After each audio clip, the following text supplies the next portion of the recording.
Thank you, Nikisa. All right, so I think we have actually apropos, you mentioning proprietary data and sharing data. One of the other breakouts was looking at data standardization. So I think Klaus, if and Mark, I think you were both the yeah, and Jim, yeah, please do come up and walk through the summary. Okay, so probably the most boring titled session ended up having a good discussion, I thought, at least. Uh, so we started the discussion with a very specific question from a person in the audience. I would like to see a template to know what I need to do, and that really started a good discussion because of and this is probably the main takeaway, and we can be done with that first takeaway. Understand CDISC, the Clinical Data Standards Interchange Consortium, because that, even though it says clinical, it has a component called SEND that provides a really good resource for how to understand data standards for preclinical and translational data. And so if that's one of the main messages, cool. And then, but CDISC evolves in and of itself. And another way to get ahead of the curve is by embracing and investing in understanding ontologies. So that was the starting point, but if you want to add more color to that.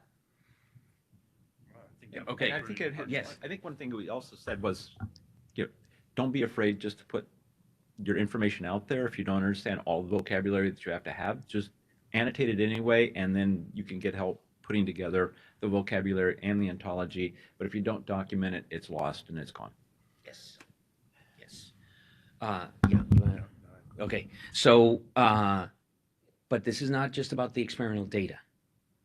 It's about the experimental data to maximize the value of the experimental data, to have a really well organized metadata structure.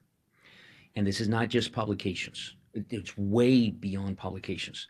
It's the data dictionaries, the protocols, the data architecture specs. How do you deal with that? Go and connect with CDISC. They offer training, they offer certification, they have user fora.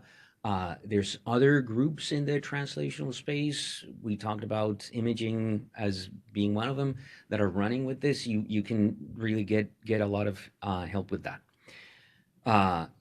But what that means is that you can have a comprehensive data strategy from the very beginning, knowing exactly what unmet need you want to solve, what's the solution that you want to build, understand then how you set up the data strategy to have a winning proposition. I think that's the other thing that we discussed. Right? The data is valuable. Get it in a way that it can be shared and reused by yourself. Because if you can't reuse it in 2 years, it's not going to be usable by somebody else. I think that was something we came away with too. And I think the other point that we're trying to make here is that through standardization, it's trying to remove ambiguity, and yes. also to help remove ambiguity, to have complete metadata to make it interpretable so that you know what was done, how it was done, why it was done. Yes, yes. We talked about how the first NAM to be endorsed by a regulatory agency was even before the NAM was even a term in 2015 with the Hollow Fiber System for tuberculosis, and how the winning proposition for that one started with understanding the context of use and the data strategy that would need to be set up to integrate all the data to get that success, and then the adoption. Moving on to this one, it also helps maximize the value of the data for AI. And you use the term, if you don't use this, the data are not going to be AI ready. So the part of it is, for those of us who are trying to build AI systems, if the data come in and there's no metadata associated with it, it's different nomenclatures for everything, then it becomes a real challenge in order to clean it up and to change it. Sometimes it's just plain not usable. That makes it less valuable. So if you document as much as possible into some sort of a standard, can be a loose term. I will love that, because I would rather have some standard than no standardization. but it makes the data more valuable. And if you want to take advantage of AI in the future, you really have to organize the data in a way that it's going to be reusable. Otherwise, it's lost data. Yes. We talked about the value of a data strategy to also maximize the sharing and the integration of negative results, and some examples that are out there for that integration, and also the fact that with our NIH colleagues that participated in the session, find a way to strengthen the partnership with CDISC to offer more that visibility and the training on the standards.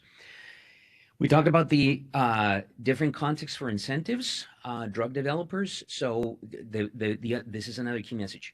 You want to stand out when you walk in the room in a conversation with any pharmaceutical company. Don't just dazzle them with cool science. Show that you are capable in talking CDISC. That will make you stand out above anybody else. The context for NAMS developers, this is an example, but also for the researchers, because this is not just about the boring stuff about standardizing data for the sake of standardizing data. This can expedite the data sharing process. And we talked about getting the message out. Like we were discussing, there are other fields that are at a stage where probably the room was 10 years ago. Now they're running with CDISC. Well, this is a great opportunity to just start getting your stride with that type of standardization. Yes. So back to the incentive part. One of the things that we discussed quite a bit was making an incentive for people to actually put their data into a format that's easily shared and then sharing it.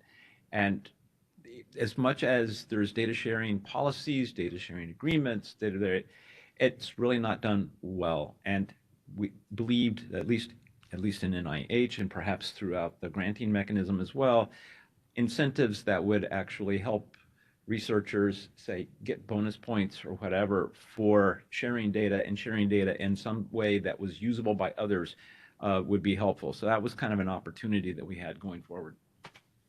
Yes. And I think that was it. Thank you. Okay. That's it, though?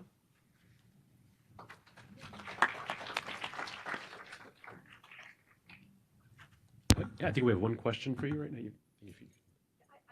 Oh, come on up. I have a question about, you talked about publications. You had something about publications, and then the publications came up in our discussion as well, about, why don't we believe what's in a publication and everything. I was wondering, is there an opportunity for maybe the sort of journals to sort of decide on what are some minimal requirements for submission of NAM data and what the format for that should look like? Because, I think that would certainly go a long way. And because right now everything seems to be focused on FDA. Tell us what the format is.